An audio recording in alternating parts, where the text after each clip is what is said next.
Sir నమస్కారం sir. నమస్తే. Sir Duvvada Srinivas ఇష్యూలో మరొక ట్విస్ట్ చోటు చేసుకుంది సార్. ఇవాళ అతని ఇంటి ముందర భార్య కూతురు ఆందోళన చేస్తున్న టైంలో మాధురి ఎంట్రీ ఇచ్చింది. ఆమెని పోలీసులు కూడా లోపలికి అలౌ చేశారు. పైన వెళ్ళి సెకండ్ ఫ్లోర్ నుంచి వీడియోలు తీస్తుంది కింద ఏం జరుగుతుందని. సో ఇదంతా చూసిన వాళ్ళ భార్య అండ్ కూతురు మరింత ఆందోళన పెంచారు. పోలీసులతో వాగ్వాదానికి దిగారు.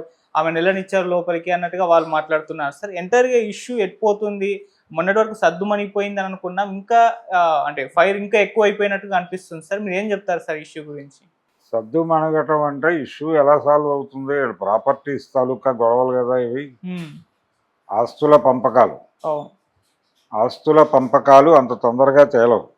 అదేం చిన్న చితక వ్యవహారం కాదు. అంటే ఆయన రాజకీయాలలో సంపాదించినటువంటి ఆస్తులు 200 కోట్లు అంతకంటే ఎక్కువే ఉండొచ్చు కూడా. సో చాలా పెద్ద వ్యవహారం, అది చిన్న గొడవ కాదు. వాటి తాలూకా సెటిల్మెంటు కావాలంటే ఆయన కన్విన్స్ అవ్వాలి. వీళ్ళ ప్రపోజలు, వీళ్ళు ఎంత అడుగుతున్నారు, వారు ఎంత ఇస్తానంటున్నారు, దానికి సంబంధించి ఒక చోట ఒక అగ్రిమెంట్కి వస్తే సెటిల్ అవుతుంది. ఆల్రెడీ ప్రపంచానికి తెలుసు ఆ విషయం. కాబట్టి ఈ విషయం పోలీసులకు కూడా తెలుసు. ఇల్లు ఆయనది, ఆయన ఉంటున్నాడు అక్కడ, ఆయన నివాస గృహం. కాబట్టి ఆయన ఎవరిని అలో చేయమంటే వాళ్ళని అలో చేయటం వాళ్ళ బాధ్యత. అలా అలో చేశారు ఆవిడ్ని. వీళ్ళు ఆ ఇంట్లోకి వెళ్ళాలని ప్రయత్నం ఎందుకు చేశారు ఇప్పుడు అంటే, మెయిన్ చెప్పిన విషయాలన్నీ చూసారా ఎలా ఎక్స్పోజ్ అవుతున్నాయో, మా వైపు ఎంత న్యాయం ఉందో చూడండి అని ప్రపంచానికి తెలియజేయటం కోసం. అందుకని వాళ్ళ ఇంట్లోకి వెళ్ళాలన్నారు. వాళ్ళకి తెలుసు అడ్డుకుంటారు, ఇది సీన్ అవుతుంది. కాబట్టి సీన్ అయితే మళ్ళీ ప్రపంచం దృష్టికి ఆవిడ మా ముందే వెళ్ళిపోతోంది అని. మేము ఇక్కడ ఉండగానే ఆవిడ ఇంట్లోకి వెళ్ళిపోతోంది, మేము రోడ్డు మీద ఉన్నాం, ఆవిడ ఇంట్లో ఉంది, చూసారా ఎంత అన్యాయం జరుగుతోందో అని ఒక సింపతి వేవ్ క్రియేట్ చేయటం కోసం చేసిన తిప్పలు ఇవన్నీ. ఇది చాలా క్లియర్గా ఆర్థిక పరమైనటువంటి లావాదేవీ. ఆర్థికంగా సెటిల్ కావాల్సిందే. ఆయన వీరికి ఏ ప్రాపర్టీస్ ఇచ్చాడు, ఇవ్వాలనుకుంటున్నాడు, దానికి సంబంధించిన క్లారిటీ ఉండాలి. ఆ క్లారిటీ వచ్చేసే వరకు ఈ యుద్ధం నడుస్తూనే ఉంటుంది. ఒకటి, ఆయన ఆ ఇల్లు వెకేట్ చేసైనా వెళ్ళిపోవడానికి ఆయన సిద్ధంగా లేడు. ఎందుకు సిద్ధంగా లేడంటే, వదిలి వెళ్ళిపోతే, ఇప్పుడు ఫీల్డ్ వదిలి వెళ్ళిపోతే అది చేయి మారే అవకాశాలు ఉంటాయి. వాళ్ళ ఆక్రమణలోకి వెళ్ళిన తర్వాత ఖాళీ చేయించడం ఈయనకి కష్టం కావచ్చు. అందుకని అక్కడే ఉండి కథ నడపాలనుకుంటున్నాడు ఆయన. ఆ ఇల్లు కూడా మాధురి పేరు మీద ఉంది అని అంటున్నారు సార్.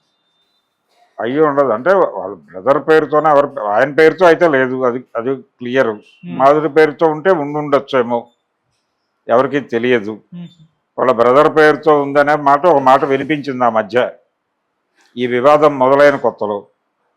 ఆయన పేరుతో లేదు, వేరెవరి పేరుతోనో ఉందా, ఎవరైనా కావచ్చు, మాధురి కావచ్చు, వాళ్ళ బ్రదర్ కావచ్చు, ఎవరైనా కావచ్చు. ఆ ఇంటిని ప్రొటెక్ట్ చేసుకోవడానికి ఆయన ఒక సెటప్ చేసుకున్నాడు అనేది అర్థం అవుతుంది. తన పేరుతో ఉంచుకోకపోవడం. తన పేరుతో ఉంటే వాళ్ళకి ఈజీ యాక్సెస్ ఉంటుంది. సో మీకు సంబంధం లేని ప్రాపర్టీలోకి మీరు ఎంటర్ అయితే ట్రెస్పాసర్స్ అవుతారు, మీరు చట్టరీత్యా నేరం చేసిన వాళ్ళు అవుతారు. అదే అతను మాట్లాడుతున్నాడు ఇప్పుడు. చట్ట ప్రకారం వాళ్ళు అలా చేయటం తప్పు, వాళ్ళు అలా మాట్లాడటం తప్పు. విడిగా వాళ్ళకి పబ్లిక్ ఏరియాలో ఉన్నప్పుడు మీరు వచ్చి గొడవ చేస్తే అప్పుడు నేను సమాధానం చెప్తాను అంటున్నాడు దువ్వాడ శ్రీనివాస్. అతనికి ఒక క్లారిటీ ఉంది, ఆ ఉద్యమం చేసేటువంటి వాణి గారికి ఒక క్లారిటీ ఉంది, వాళ్ళ కళ్ళ ముందే అలా ఇంట్లోకి ప్రవేశించినటువంటి మాధురి గారికి ఒక క్లారిటీ ఉంది. వీళ్ళ ముగ్గురికి క్లారిటీస్ ఉన్నాయి, ఎవరు అస్పష్టంగా ఏం లేరు. ప్రతి ఒక్కరూ వ్యూహాత్మకంగానే కదులుతున్నారు. వ్యూహం లేకుండా ఎటువంటి కదలికలు లేవు అక్కడ. కాబట్టి ఆ ఆర్థిక విషయం, అది కోట్ల రూపాయలకు సంబంధించిన లావాదేవీ. ఆ ఇంటి గురించి కాదు గొడవ, ఆ ఇల్లు ఉంటుందా పోతుందా అనేది కూడా ఇష్యూ కాదు వాళ్ళకి. దాన్ని మించిన ప్రాపర్టీస్ ఉన్నాయి, ఆ ప్రాపర్టీస్కి సంబంధించిన గొడవ సెటిల్ అవ్వాలి. ఆ సెటిల్ అయ్యే వరకు ఈ డ్రామా నడుస్తూనే ఉంటుంది ఇలాగే. కానీ దువ్వాడ శ్రీనివాస్ అయితే ఒక పొలిటికల్గా అయితే దెబ్బ పడింది సార్. ఎందుకు ఇంత ల్యాగ్ చేసే ప్రయత్నం చేస్తున్నారు? ఆల్రెడీ టెక్కల్ నియోజకవర్గ ఇన్ఛార్జ్గా కూడా తీసి పడేశారు.